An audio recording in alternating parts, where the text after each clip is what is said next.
বিসমিল্লাহির রহমানির রহিম। শাহিন আহমেদ আসলে সেরা, তার ব্যক্তিত্ব দিয়ে,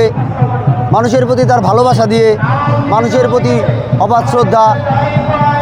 ছোটদের স্নেহ, সকলের ভালোবাসা নিয়ে জননেতা জনাব শাহিন আহমেদকে ষষ্ঠম উপজেলা পরিষদ নির্বাচনে গ্রিন ক্লিন স্মার্ট উপজেলা গড়ার লক্ষ্যে দৃঢ় প্রত্যয়ে জননেতা জনাব শাহিন আহমেদকে আমরা